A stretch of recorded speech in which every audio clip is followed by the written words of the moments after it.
ఈ మురుడేశ్వర ఆలయం హైదరాబాద్ నుండి 705 కిలోమీటర్ల దూరంలో ఉత్తర కర్ణాటకలోని బక్తల్ డిస్ట్రిక్ట్లో కొలువై ఉన్నది. ఈ ఆలయం అరేబియా సముద్రం ఒడ్డున ఉంది.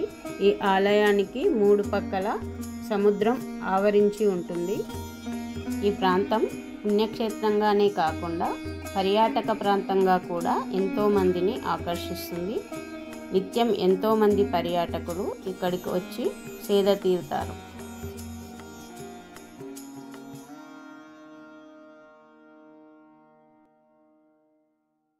రావణుడు కఠోర దీక్షతో సంపాదించిన ఆత్మలింగాన్ని పథకం ప్రకారం గణపతి బాలుడి రూపంలో వచ్చి ఆత్మలింగాన్ని నేలపై పెడతాడు.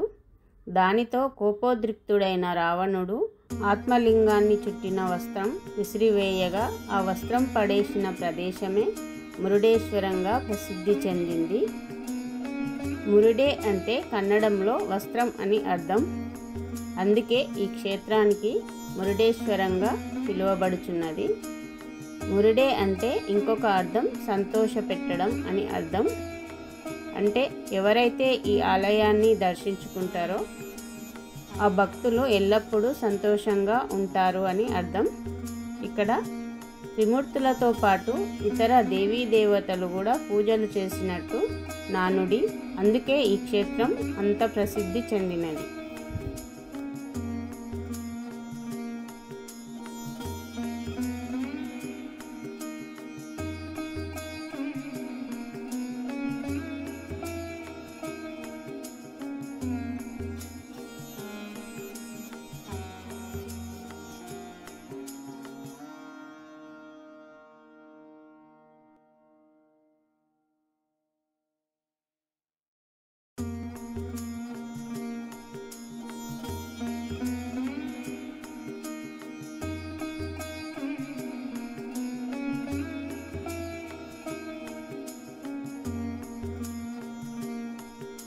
ఈ ఆలయ రాజగోపురం 237.5 అడుగులు ఉంటుంది. అంటే 21 అంతస్తులలో ఉంటుంది. ఈ రాజగోపురం ద్రవిడ శిల్పకళ రీతిలో చెక్కిన శిల్పాలతో ఎంతో అందంగా ఉంటుంది. మన దేశంలోనే లిఫ్ట్ ఉన్న ఏకైక రాజగోపురం గల ఆలయం ఇదొక్కటే. భక్తులను లిఫ్టులో 18వ అంతస్తు వరకు అలో చేస్తారు. ఈ ఆలయ ప్రాంగణంలో ప్రపంచంలో 2వ అతిపెద్దదైన, దేశంలోనే మొదటి అతిపెద్దదైన మహాశివుడి విగ్రహం ఉంటుంది. ఈ మహాశివుడి విగ్రహం 123 అడుగుల ఎత్తు ఉంటుంది. ఆ 23 అడుగుల ఎత్తు ఉన్న విగ్రహం ఇదే.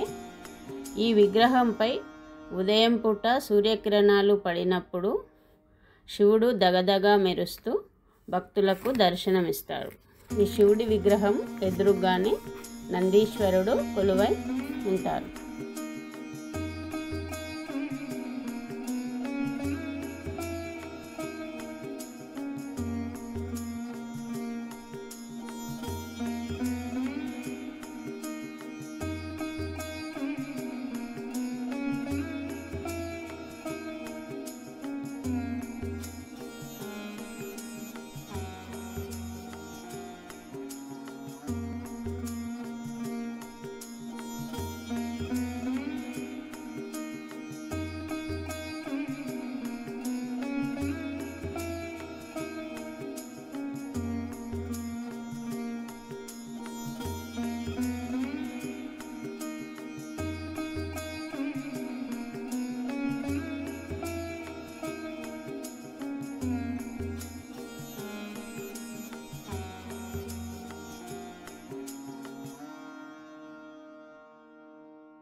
ఇప్పుడు మనం లిఫ్టులో రాజగోపురం యొక్క 18వ అంతస్తుకు వెళ్దాం.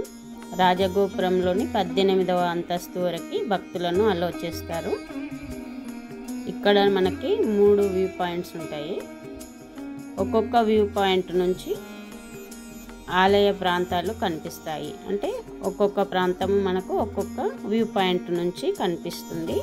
అవి చూద్దాం.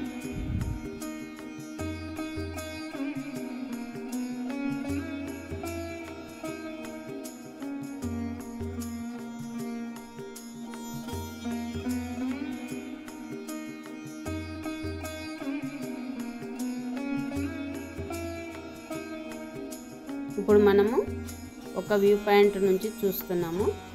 అంటే ఇప్పుడు మనం చూస్తున్న వ్యూ పాయింట్ నుంచి మనకు అరేబియా సముద్రం కనిపిస్తుంది. ఇంకా అక్కడ పర్యాటకులు అందరూ సముద్రం ఒడ్డున సేద తీరుతున్న దృశ్యం మనకు కనిపిస్తుంది.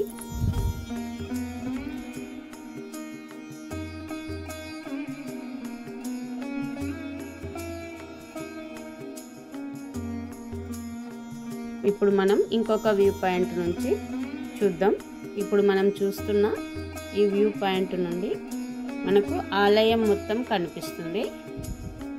అంటే ఆలయ పరిసరాలు, ఆలయం మొత్తం కనిపిస్తుంది. పైనుండి చూస్తున్నాం మనం ఇప్పుడు. అంటే గోపురం యొక్క 18 అంతస్తు నుండి చూస్తున్నాం అన్నమాట.